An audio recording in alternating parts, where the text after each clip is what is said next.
आज के इस वीडियो का विषय है घनानंद के काव्य में व्यक्त विरह की घनीभूत पीड़ा।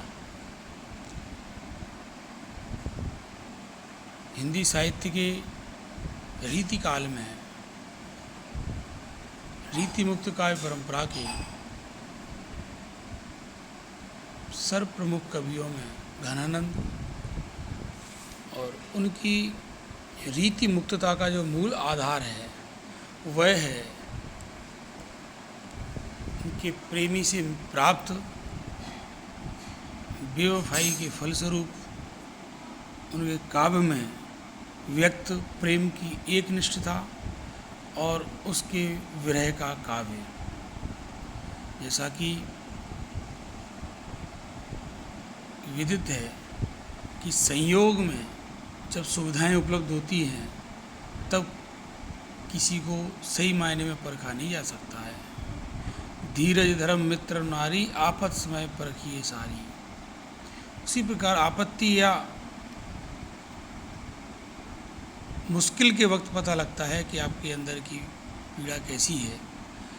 घनानंद का जो प्रेम है, विरह का प्रेम है, वो अपनी एक निष्ठता में है। एक पक्षीय प्रेम की जो ईमानदारी है और उसका जो परिपाक है, वियोगजन्य परिपाक है, उसमें निहित है। सामने वाला पक्ष है वह उनसे इतना प्रेम नहीं करता, न उसके अंदर प्रेम की एक निष्ठा है, पर इन्होंने तो सच्चा प्रेम किया था। और ये उदाहरण भी देते हैं कि प्रेम की कोई जाति नहीं होती। चंद्रमा से प्रेम चकोर करता है, क्या उसकी जाति एक है? बिजली से प्रेम पतंगा करता है, क्या उसकी जाति एक है? या बिजली कभी उसके बदले में लाइट के ऊपर जो पतंगा आता है अपनी जान गंवाता है, वो एक पक्षी प्रेम है। चकोर का चंद्रमा से एक पक्षी प्रेम है। इस प्रकार के और भी उदाहरण देखे जा सकते हैं। घनानंद कहते हैं कि मेरा प्रेम भी अपने प्रेमी से, मैंने तो प्रेम लगाया था, लगाऊंगा। अब ये धीरे धीरे लौकिक जो प्रेम था उनका सुजान नामक गणिका से, वह धीरे धीरे व्यापक होकर के एक अलौकिक रूप में तब्दील होता गया है। और अलौकिक प्रेम में जब ये तब्दील होता गया है तो वहाँ पर ये प्रेम अपने दिव्य और भव्य रूप ले लेता है। वही घनानंद की काव्य का एक उज्ज्वल और सशक्त पक्ष है। घनानंद के हृदय में जो विरह भावना है अपनी प्रेयसी सुजान के प्रति, उसकी विशेषताएं आपके सामने हैं। उद्दाम लालसा, उद्दाम कहते हैं तीव्र, और तीव्र उत्कंठा, अनुभूति की तीव्रता, अंतःकरण की सात्विक वेदना की प्रधानता है।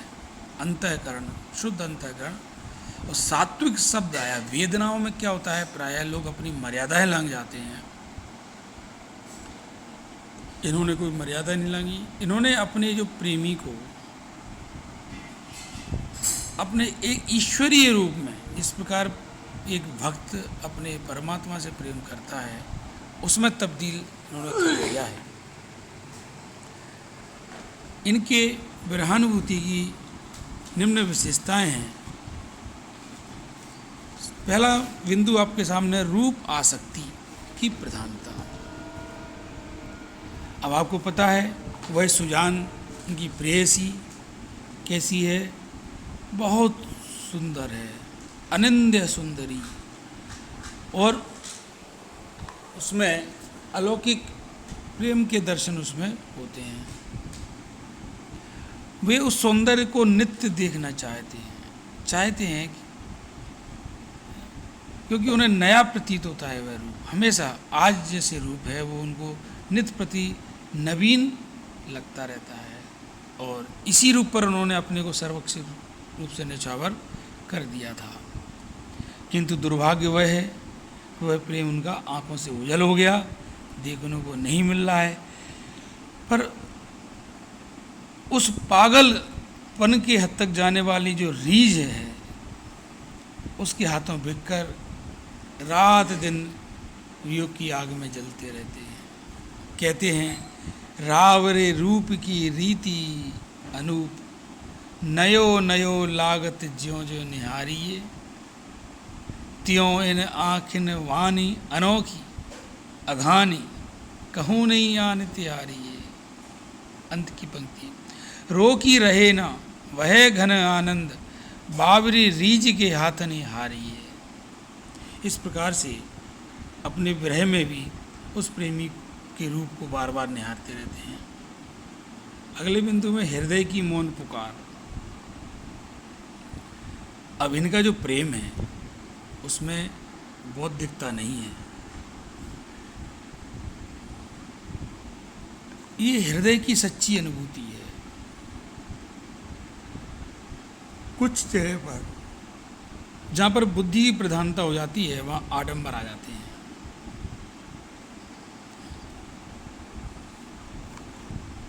और वहाँ के प्राणों की तड़पन तो होती है, हृदय की टीस तो होती है, मन की आकुलता भी होती है, लेकिन वो आकुलता बाहर नहीं आ पाती है, हृदय बोल नहीं पाता है ना। घनानंद के यहाँ इनकी जो पीड़ है, हृदय की तड़फन है, वो भी बाहर नहीं सुनाई पड़ती है। जिस प्रकार से एक पात्र में पानी भर दिया जाए, पात्र लबालब हो जाता है और वह पानी उसमें समाता नहीं है तो छलकने लग जाता है। इनके प्रेम की, इनके विरह की पीड़ा भी ऐसे ही है। जितना इन्होंने सहा सहते रहे, नहीं सहे तो पात्र जिस प्रकार से उससे छलकने लग जाता है उसका जल, उसी प्रकार से इनका हृदय और उनकी जो पीड़ा वो छलक पड़ती है। इनके प्राण कुछ नहीं कह पाते, तड़पते रहते हैं, चीत्कार नहीं कर पाता है। अंदर ही अंदर इनका हृदय पूरा घुटता रहता है, आकुल बना रहता है। इसीलिए इनका विरह वाह चीत्कार, कोलाहल, शोरगुल से बहुत दूर है। वह तो हृदय की मौन पुकार है, शुद्ध अंतःकरण की एक आंतरिक जलन है। ऐसी जलन जिसमें विरही के प्राण तड़पते रहते हैं और मन महसूस कर वह तड़पते रहते हैं। अगला बिंदु है प्रियतम की निष्ठुरता। अब इनकी विरह की तीव्रता और उत्कटता का मूल कारण क्या है कि इनके प्रिय बड़ा कठोर है, निर्दय है, निष्ठुर है, विश्वासघाती है। उसको इनकी नेक भी परवाह नहीं है। वह इनकी दुर्दशा देखकर पसीजता नहीं है। तो अब तो उसने अपनी जैन पहचान भी मिटा डाली है। वह इनको भूल गया है। जब प्रेम किया था तब तो मीठी मीठी बातें करके इनको बहकाया, उसी ने इनके हृदय को ठग लिया था।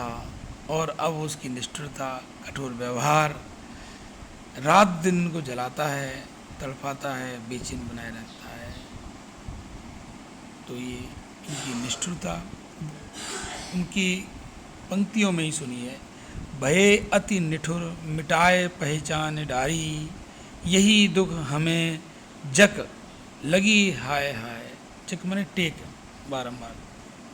तुम तो निपट निर्दयी गई भूल सुधी, हमें सूल सेलन सो क्यों हूँ ना भुलाए।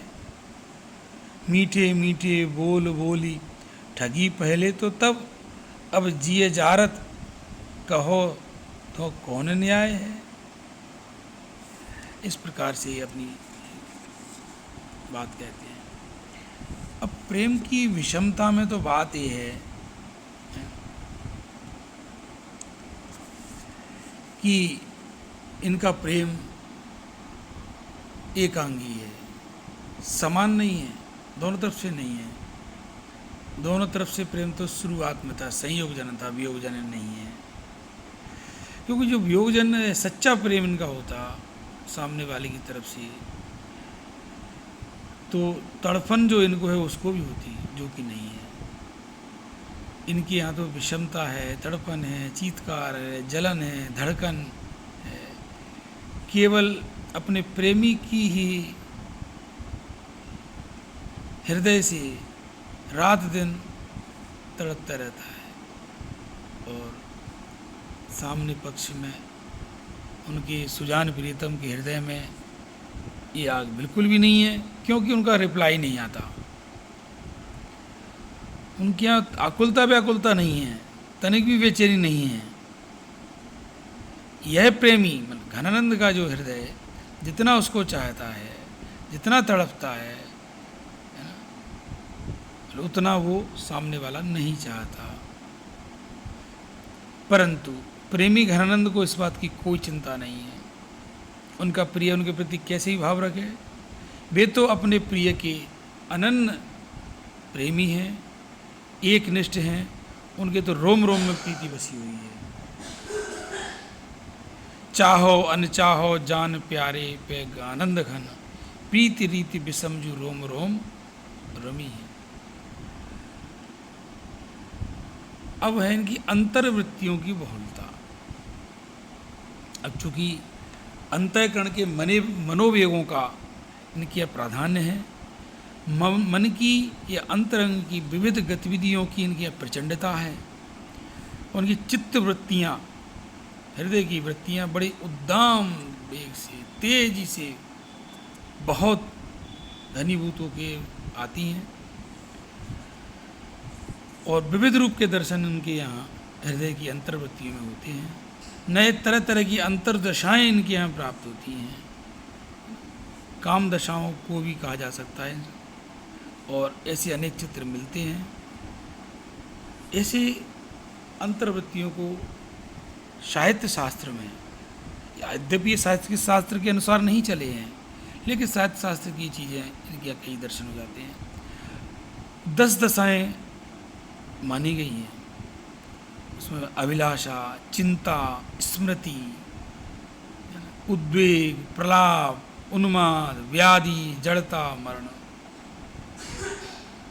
प्रलाप से आप आता है संलाप, विलाप, प्रलाप। संलाप यानी मन में जो पीड़ा है उसको कहना। विलाप जब वो कह करके भी उसकी आगे आगे की अवस्था है, तो विलाप मैंने दुखी होकर के रोने लग जाना, तरह तरह की दशाओं में उसकी बात को कहना। और प्रलाप जब उससे और आगे की अवस्था है, उसमें जब वह अनाप शनाप बकने लगते हैं, जो मुंह में आया वो बोलने लगते हैं, तो प्रलाप कहते हैं। और उससे भी ऊपर की अवस्था उन्माद, उन्माद कहते हैं पागलपन। व्याधि रोग की स्थिति आ जाती है। जड़ता बिल्कुल चेतना शून्य स्थिति की ओर बढ़ने लग जाता है। और अंतिम स्थिति है मरण। ये अंतर्वृत्ति की बहुलता इनके यहाँ मिलती है। और अगला है उपालंब। उपालंब अपनी प्रियतम को उपालंब देकर, ताने मारकर, व्यंग्य करके इन्होंने अपनत्व प्रकट करने का प्रयास किया है। और इनके विरह में उपालंब अत्यंत गूढ़ता, गंभीरता के साथ है, हल्कापन नहीं है। जिस प्रकार से सूरदास की गोपियाँ भ्रमर गीत सार में कृष्ण के विरह में व्याकुल हैं, तो उनको उपालंब देती हैं, ताने देती हैं, उसके समकक्ष ही इनका विरह निवेदन है। वियोग में जलाना ही उद्देश्य था, तो पहले प्रेम का नाटक क्यों खेला। ये उपालंब नंबर 1। इसी प्रकार से और भी चित्र इसमें आते हैं कि जब तुम्हें हमसे संबंध नहीं रखना था, तो फिर इतना तुमने हमारे साथ क्यों बड़े बड़े वादे किए थे।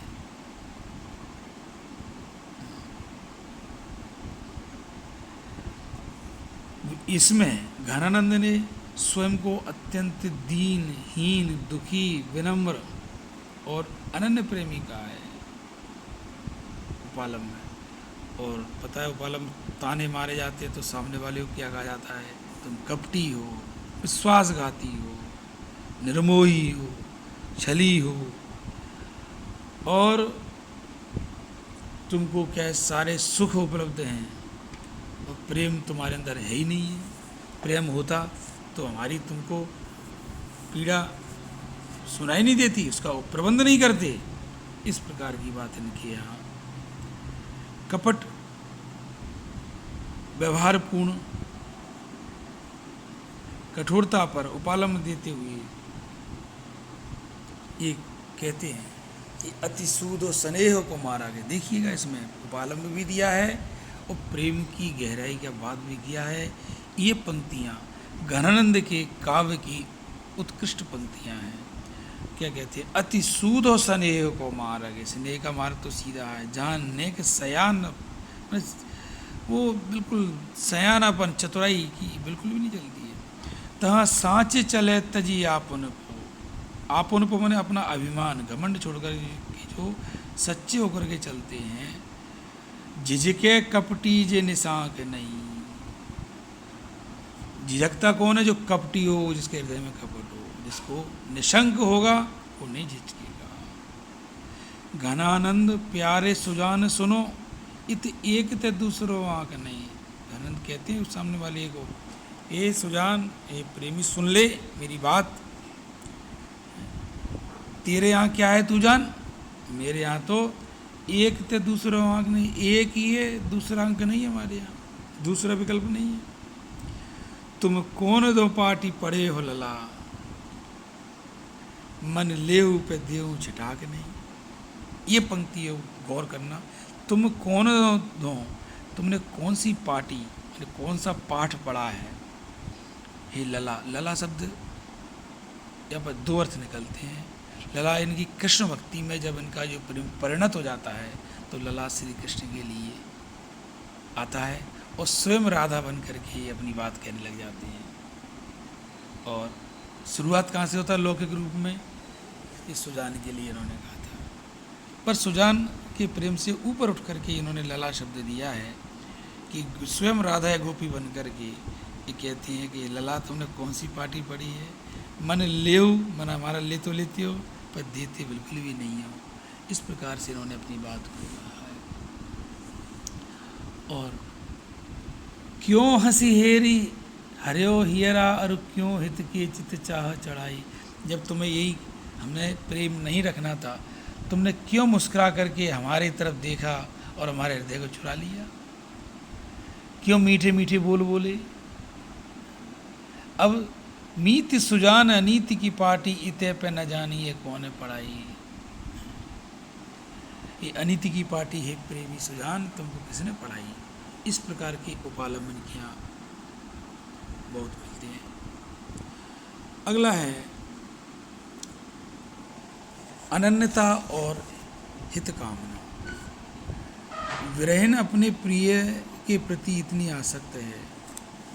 विरहन कौन है? विरहिनी, घनानंद का हृदय। उसे तो केवल उसी सुजान का एक अवलंबन दिखाई देता है, तन मन उसी को समर्पित है। लेकिन उपालंब के साथ साथ वह कभी कभी उसका मंगल भी चाहती है।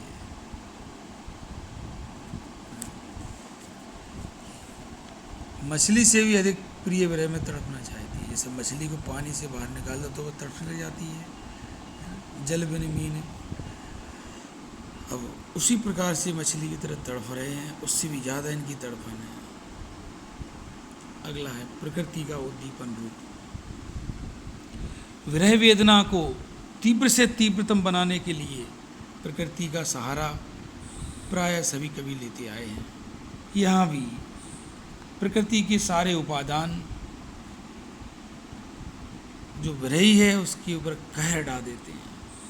कभी ठंडी ठंडी पुरवैया हवा उसे जलाती है, कभी घनघोर बादल उसे हृदय को बहकाते हैं, बिजली चमक कर कभी दग्ध करती है, फूल अपनी सुगंध से और अपने रंग से उसे आनंद नहीं देते, झुलसाते हैं और चढ़ाते हैं। कोयल की कूक भी इनके कलेजे को पीड़ा को बढ़ाती है। मोर भी इनको पापी लगता है। चातक की जो आवाज़ है वो कान फोड़ने वाली लगती है। और ऐसा लगता है कवि कवि को घनानंद को कि सारे प्रकृति के सारे उपादान सभी मिलजुल करके उस को सताने के लिए आए हों।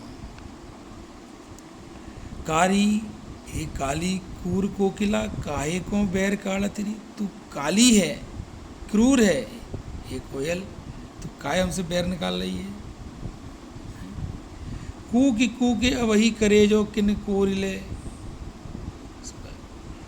और देखिए लह की आवे ज्यों ज्यों पुरवाई पोन, जैसे जैसे पुरवाई पोन आती है तो दहक दहक ज्यों ज्यों त्यों त्यों तन तावरे तचे। जैसे जैसे पुरवाई की ठंडी ठंडी हवा आती है वैसे ये हृदय दहकने लग जाता है। और संदेश प्रेषण, घनानंद के विरह में एक बात ये है, जब संलाप विलाप और प्रलाप की स्थितियाँ आती हैं तो प्रलाप में ही अपनी बात कहते कहते किसी न किसी अवलंबों को लेते हैं, तो वो क्या करता है कि किसी न किसी को सहारा बना करके अपने संदेश को विरही की तरफ पहुंचाना चाहते हैं और बड़े अनूठे ढंग से पहुंचाते हैं। और दूत कार्य के लिए उसने ऐसे धीर गंभीर विरही को चुना है जो उसी की तरह विरह की आग को अपने हृदय में छुपाए बैठा है, उसी की तरह प्रिय के वियोग में मदमस्त होकर घूम रहा है। दूसरों के लिए ही अपना शरीर धारण किए हुए है, दूसरों के लिए ही उत्पन्न होने के कारण बादल कहला जाता है। ऐसे धीर गंभीर सज्जन से दूतकार कराना सर्वथा उचित ही है, जो समुद्र के खारे पानी को भी अमृत बना देता है, सबको जीवन दान देता है। इसलिए ऐसे दूत बादल को विरही घनानंद अपना संदेश अपने विश्वासघाती प्रिय के पास भेजना चाहते हैं। तो बादल को इन्होंने अपना संदेश दे करके पहुंचाते प्रियतम के पास तक, लेकिन वो सुने जब ना। बादल के साथ साथ उन्होंने वायु का भी सहारा लिया है कि बादल से कहते हैं घनानंद जीवन दायक हो कछु मेरी पीर ही परसों, कबहूँ वा बिसासी सुजान के आंगन मो असुवान को ले बरसो, मेरे आंसुओं को लेकर वहाँ के बरसो। उसी पवन को भी कहते हैं एरे वीर पौन तेरो सबे और गौनवारी, तो सो और कौन मैंने डर को ही वाने दे। तो मेरी वाणी को ले जाकर वहाँ ढरक करके मैंने पहुँचा दी। इस प्रकार से अब इनके यहाँ एक अंतिम बिंदु है जो सर्व प्रमुख है, जो उनको एक महान बनाता है, वो है विरह प्रेम की सात्विकता व आध्यात्मिकता। कि इनके प्रेम में जो कि विरह का प्रेम है, सामने पक्ष उपस्थित नहीं है, इनके यहाँ कोई दुर्भावना भी नहीं है, इसीलिए इनके वासना की गंध नहीं है, अश्लीलता नहीं है, कामुकता नहीं है। काम और जो स्थूल जो मांसल प्रेम इनका था ही नहीं, इसलिए सात्विकता है, प्रेम की पवित्रता है, दिव्यता है और वासना से सर्वथा परे आध्यात्मिक वेदना की परिशुद्धता भी प्राप्त है। परम सत्ता जो श्री कृष्ण के तौर के रूप में जब वो प्रेमी को लेते हैं और स्वयं राधा बन जाते हैं, तो पुनीत इच्छा इनके यहाँ पर प्रकट होने लगती है। परमात्मा की व्यापक सत्ता का आभास होने लग जाता है। परमात्मा से बिछड़ी हुई आत्मा की पवित्र पुकार को यहाँ सुना जा सकता है। यही कारण है कि विरही घनानंद नित्य प्रति वियोग में संयोग का और संयोग में वियोग का अनुभव करते हुए कभी अपने प्रिय से मिलते हैं, कभी मिलकर बिछुड़ जाते हैं, फिर मिल जाते हैं। घनानंद का हृदय इतने ऊपर भी उसी तरह प्यासा बना रहता है जिस तरह बादलों के छाए रहने पर चातक प्यासा बना रहता है। विरही के आध्यात्मिक सात्विक विरह की पराकाष्ठा, इसका प्रथम दर्शन घनानंद के काव्य में होता रहता है। सारांश की बात यह है कि घनानंद की विरहानुभूति में शुद्ध सात्विक विरह की व्यंजना हुई है। हृदय की गहराई, मनोव्यथा की मूक तड़पन अधिक है, अंतर्वृत्तियों की मूक पुकार है और कराह कसक अधिक है। यही कारण है घनानंद के विरह से संप्रेषण मैंने अपनी बात कहने का तरीका इनका बहुत बेजोड़ है। इनके विरह के उद्गारों को पढ़ते ही सुनते ही पाठक भावुक होकर के विरह की इनकी अग्नि में जलने लग जाता है और निस्संदेह विरह में इनके में सम्मोहन, आकर्षण, अभिव्यंजना कौशल है, चित्त को द्रवित करने वाला है। इस प्रकार इनके काव्य में बौद्धिकता न होकर के बिल्कुल पूरी तरीके से सात्विक और आध्यात्मिक पवित्रता वाला इनका विरह है। ये आज की बात इतनी।